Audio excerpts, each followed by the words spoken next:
श्री शिवाय नमस्तुभ्यम दोस्तों, स्वागत करती हूँ आपका हमारे चैनल शिव भक्ति मार्ग में। आप सभी के ढेरों प्रश्न आ रहे थे नवरात्र में कलश विसर्जन को लेकर कि कलश का विसर्जन हमें कौन से दिन करना चाहिए, अष्टमी तिथि को करें, नवमी तिथि को करें, कब करें, कन्या पूजन के पहले या फिर कन्या पूजन के बाद में, नारियल का क्या करना है, कलश का क्या करना है उसके बाद, और कलश के अंदर की जो सामग्री है उसका क्या करना है। और एक ऐसा विशेष उपाय बताऊंगी आपको जिसको करने से आपके जीवन में कभी भी धन की कमी नहीं होगी, कभी भी आपके घर में बरकत नहीं जाएगी, माँ अन्नपूर्णा का आशीर्वाद हमेशा आपके घर में बना रहेगा। तो वीडियो को पूरा देखिएगा। चलिए वीडियो को प्रारंभ करते हैं। सबसे पहले बात आती है कलश का विसर्जन हमें कौन से दिन करना है। हम अष्टमी तिथि के दिन करेंगे या नवमी तिथि के दिन। कुछ लोग सप्तमी का व्रत करते हैं और अष्टमी के दिन कन्या पूजन करते हैं, तो अष्टमी के दिन वह कलश को विसर्जन करने के लिए हटा देते हैं। तो कुछ लोग नवमी तिथि पे कन्या पूजन के बाद कलश को हटाते हैं, परंतु जो लोग अष्टमी तिथि के दिन इस कलश को हटाते हैं वे ये जान लीजिए नवरात्रि का 9वां दिन सिद्धिदात्री देवी के पूजन का होता है, यानी कि माता के सिद्धिदात्री स्वरूप का हम पूजा करते हैं। सिद्धिदात्री स्वरूप से ही हमें समझ में आता है कि सिद्धियों को प्रदान करने वाली देवी, यानी कि नवरात्र में 9वें दिन जो पूजन किया जाता है उससे माता रानी अत्यधिक प्रसन्न होती हैं और आपके जीवन की जो भी परेशानियां हैं, आपकी जो भी मनोकामना है उसे माता सिद्धिदात्री पूरा करती हैं। तो नवरात्रि में 9वें दिन के पूजन का बहुत ज़्यादा विशेष महत्व होता है। तो नवरात्रि का कलश यदि आप कन्या पूजन करते भी हैं तो फिर आपको नवरात्रि जो कलश है उसे 9वें दिन स्थान से आपको हटाना चाहिए, ना कि 8वें दिन। तो ये तो बात थी कि कलश हमें किस दिन जगह से हटाना है, और कलश जब आप हटाते हैं तो वह कन्या पूजन के बाद आपको हटाना चाहिए। इसके बाद जब आप कलश को हटाने की विधि प्रारंभ करते हैं, सबसे पहले हाथ में थोड़े से पुष्प और अक्षत लेकर, जैसा जब आपने नवरात्रि के प्रथम दिन माता को आह्वान करके बुलाया था उसी तरह आपको हाथ में पुष्प और अक्षत लेकर माता से आपको प्रार्थना करनी चाहिए कि हे माँ, मेरी पूजा में इन 9 दिनों में जो भी त्रुटियां रही हो, जो भी गलतियां हुई हो उसे आप क्षमा करें, और जैसे मैंने आपको आह्वान कर अपने घर बुलाया है उसी तरह आप प्रस्थान करें। जब भी मैं पूजन करूँगा या करूँगी तब आप इसी तरह हमारे घर में आइए और विराजमान हुई हमारी पूजा में। तो इस तरह आपको अक्षत और थोड़े से फूल छोड़ने के बाद दोनों हाथों से कलश को प्रणाम करें, क्योंकि उस कलश में, उस नारियल में 33 कोटि देवी देवता और माता रानी विराजमान होती है। इसके बाद नारियल के ऊपर जो भी आपने पुष्प चढ़ा रखा है उस पुष्प को हटा लीजिए, यानी ठंडा होने वाली जगह पर रख दीजिए। जहाँ पर भी आप फूल या अन्य सामग्री ठंडा करने के लिए रखते हैं आप उसमें रख दीजिए। उसके बाद दोनों हाथों से, कभी भी नारियल को एक हाथ से नहीं उठाया जाता, दोनों हाथों से आप नारियल को उठाएं। उस पर यदि आपने कलावा बांधा है तो कलावे को उतार के ठंडा करने वाली वस्तुओं में रख दीजिए। और यदि आपने लाल कपड़ा या चुनरी लपेटी है तो पहले मैं लाल कपड़े के बारे में बता देती हूँ। उस लाल कपड़े को आपको अपने पूजा स्थल में साफ सफाई में आप उसे यूज़ कर सकते हो, नहीं तो आप उस कपड़े को ठंडा भी कर सकते हो।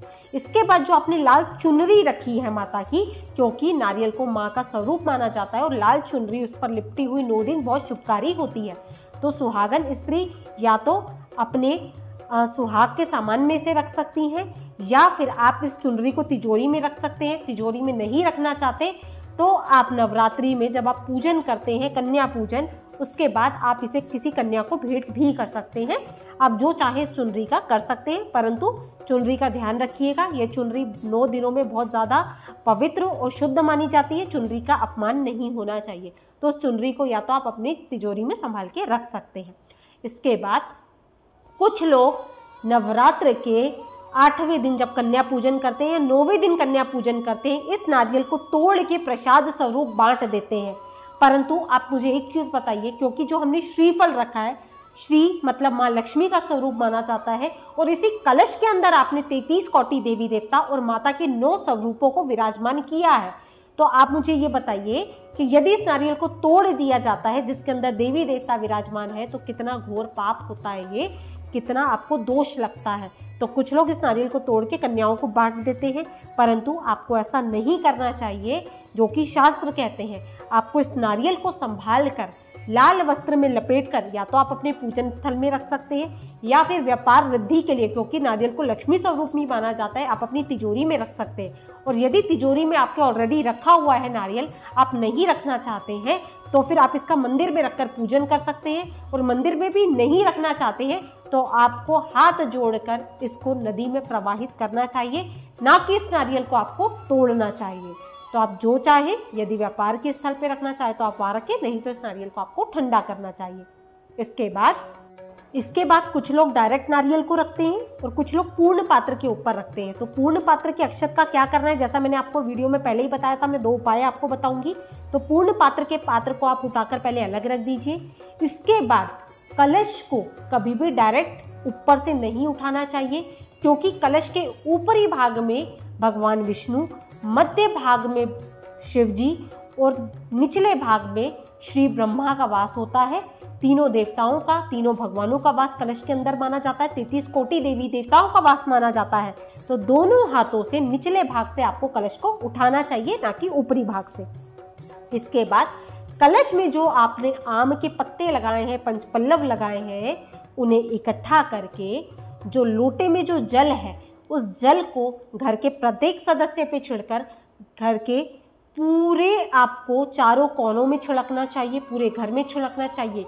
इसमें 33 कोटि देवी देवताओं का आह्वान आपने किया है। ये जल बहुत ही ज़्यादा वरदान प्राप्त करने वाला है, बहुत शुभकारी होता है। तो आपको अपने पूरे घर में इस जल को छिड़कना चाहिए। घर के मुख्य द्वार पर अवश्य रूप से छिड़के, घर में जो भी नेगेटिविटी होगी वो इस जल से दूर हो जाती है।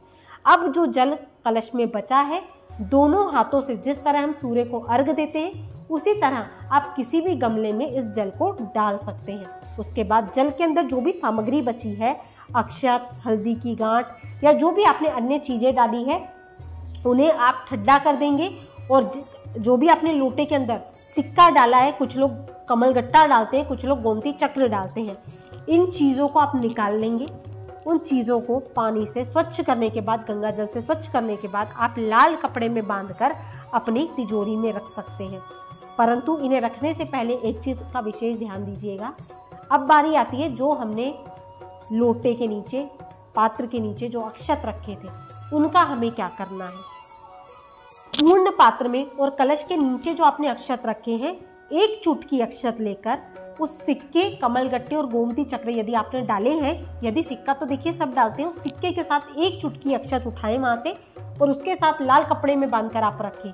आप देखेंगे कि आपके जीवन में कितना बदलाव आएगा, आपके व्यापार में कितना बदलाव आएगा, क्योंकि 9 दिन तक वो कलश माता के सामने जो रखा होता है, उसके नीचे जो अक्षत रखे होते हैं, वह साधारण अक्षत नहीं रहते, वह एक चमत्कारी अक्षत बन जाते हैं। तो एक चुटकी अक्षत लेकर आप सिक्के के साथ बांधकर अपनी तिजोरी में रखें और एक चुटकी अक्षत, या कुछ लोग गेहूँ रखते हैं, वहाँ से एक चुटकी अक्षत या गेहूँ उठा के अपने, जहाँ पर भी आप अपनी किचन में धान्य, गेहूँ या फिर अन्य खाद्य सामग्री रखते हैं, तो उन चावलों में आपको एक चुटकी जो आपने वहाँ से मंदिर से अक्षत उठाए, आप वो मिला दीजिए।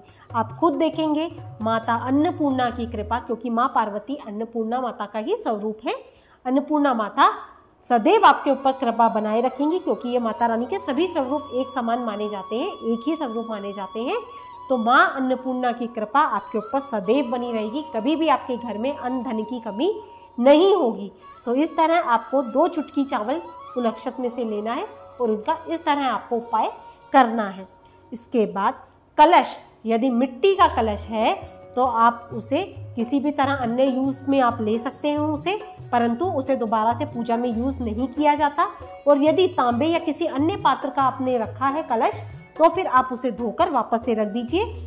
उसे अपने रोजाना के प्रयोग में ना लाइए, क्योंकि पूजा की चीज़ों को रोजाना के प्रयोग में नहीं लाया जाता। इसके बाद पूर्ण पात्र के अक्षत और कलश के नीचे जो भी आपने अक्षत रखे, उन्हें इकट्ठा करके किसी भी पेड़ या किसी भी ऐसी जगह डाल दीजिए जहाँ पर पक्षी उसे खा सके। तो इस तरह आपको चावलों को, जो भी आपने अक्षत रखे, आपको उन्हें ठंडा करना है। तो जो भी आपकी जो भी सामग्री है, आप इसी तरह से उन्हें विसर्जित करेंगे, इसी तरह उन्हें ठंडा करेंगे। तो आशा करती हूँ आपको जानकारी पसंद आई होगी और एक चुटकी अक्षत का उपाय आप ये ज़रूर करिएगा। आप खुद देखेंगे इसके चमत्कारी रिजल्ट आपको क्या देखने को मिलते हैं। तो जानकारी थोड़ी भी पसंद आई हो तो वीडियो को अपने अन्य परिवारजनों के साथ अवश्य रूप से शेयर करिएगा। यदि और भी आपके कोई क्वेश्चन है तो कमेंट बॉक्स में कमेंट करके आप मुझसे पूछ सकते हैं। और यदि अभी तक आपने शिव भक्ति मार्ग चैनल को सब्सक्राइब नहीं किया है तो बेल बटन दबाकर शिव भक्ति मार्ग परिवार का हिस्सा जरूर बन जाइएगा। मिलते हैं अपने नेक्स्ट